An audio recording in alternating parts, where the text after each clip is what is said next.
بسم اللہ الرحمن الرحیم رب اشرح لی صدری ویسر لی امری واحلل عقدۃ من لسانی یفقہوا قولی اللہم بارک لنا فی رجب وشعبان وبلغنا رمضان۔ رمضان سے پہلے رمضان کی تیاری کیسے کریں؟ اعمال کا دار و مدار نیتوں پر ہے، جیسی نیت ہوتی ہے معاملہ اسی اعتبار سے ہوتا ہے۔ اسی طرح ابو ہریرہ سے مروی ایک حدیث مبارکہ میں ہے کہ انسان کسی نیک کام کی نیت کرتا ہے تو اس کا عمل اس کے نامہ اعمال میں لکھ دیا جاتا ہے۔ اس لیے ہم رمضان المبارک کے آغاز میں ہی اپنی نیتوں کو درست کریں اور بہت سے نیک عمل کرنے کی نیتیں کر لیں۔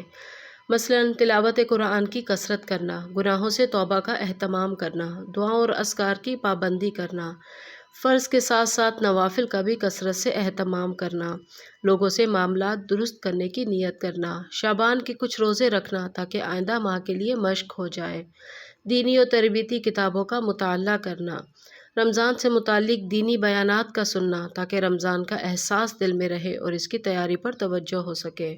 رمضان المبارک کی خصوصیت یہ ہے کہ اس ماہ مبارک میں قرآن نازل ہوا۔ اس مناسبت سے عام دنوں کے مقابلے میں رمضان میں لوگ زیادہ قرآن پڑھتے ہیں۔ تلاوت ایک عبادت ہے، اس لیے بھی اس ماہ مبارک میں اس کا اہتمام کیا جاتا ہے، مگر یہ عمل بھی تیاری چاہتا ہے، چنانچہ ہم شعبان کے مہینے سے ہی مسلسل تلاوت شروع کر دیں اور اس بات کی نیت کر لیں کہ رمضان میں ایک بار پورے قرآن کو ترجمے کے ساتھ اعادہ کرنا ہے انشاءاللہ۔ سورۃ البقرہ آیت نمبر 185 میں اللہ پاک ارشاد فرماتا ہے، رمضان کا وہ مہینہ ہے جس میں قرآن اتارا گیا، جو لوگوں کے لیے ہدایت ہے اور جس میں رہنمائی کرنے والی اور حق و باطل میں امتیاز کرنے والی واضح نشانیاں ہیں۔ پس تم میں سے جو کوئی اس مہینے کو پالے تو اس کے پورے روزے رکھے، اور جو کوئی بیمار یا سفر پر ہو تو دوسرے دنوں میں گنتی پوری کرے۔ اللہ تمہارے ساتھ آسانی چاہتا ہے اور تمہارے لیے دشواری نہیں چاہتا، اس لیے کہ تم گنتی پوری کر سکو، اور اس لیے کہ اس نے تمہیں جو ہدایت فرمائی ہے اس پر اس کی بڑائی بیان کرو اور اس کے لیے تم شکر گزار بن جاؤ۔ حضرت امیر المومنین علی رضی اللہ تعالیٰ عنہ قرآن کی شان میں فرماتے ہیں، وَتَفَقَّهُوا فِيهِ فَإِنَّهُ رَبِيعُ الْقُلُوبِ، اور قرآن میں غور کرو کیونکہ قرآن دلوں کی بہار ہے۔ امام جعفر صادق رحمہ اللہ علیہ فرماتے ہیں، وَقَلْبُ شَهْرِ رَمَضَانَ لَيْلَةُ الْقَدْرِ، اور ماہ رمضان کا دل شب قدر ہے۔ نبی کریم صلی اللہ علیہ وسلم نے فرمایا، بے شک اللہ پاک نے میری امت کو لیلۃ القدر عطا کی اور یہ رات تم سے پہلے کسی امت کو عطا نہیں ہوئی۔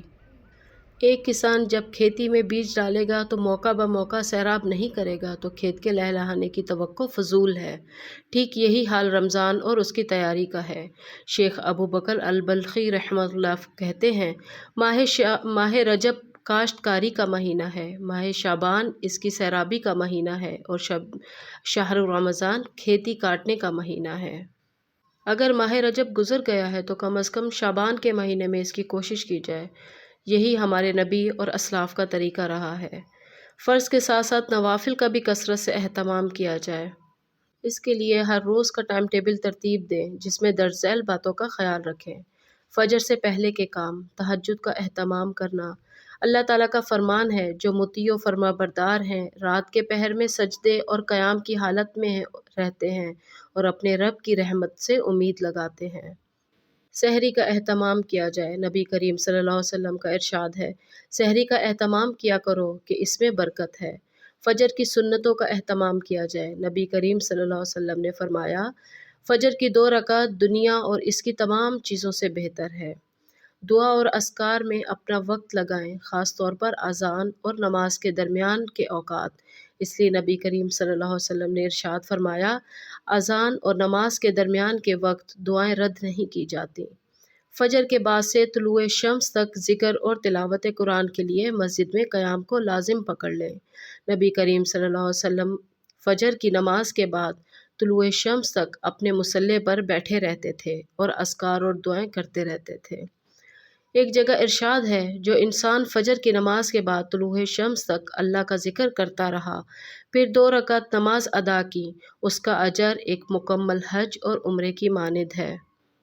ظہر کی نماز کی تیاری کریں، فراغت کے بعد بدن کو تھوڑی سی راحت دیں۔ نبی کریم صلی اللہ علیہ وسلم کا ارشاد ہے، سحری کھا کر روزے پر اور قیلولہ کے ذریعے رات کی نماز پر مدد حاصل کرو۔ اور اگر صاحب حیثیت ہیں تو خدا نے مال و دولت سے نوازا ہے تو غربا پر مال خرچ کریں اور انہیں افطار کرانے کا انتظام کریں، کیونکہ یہ عمل اللہ تعالیٰ کو بے حد پسند ہے۔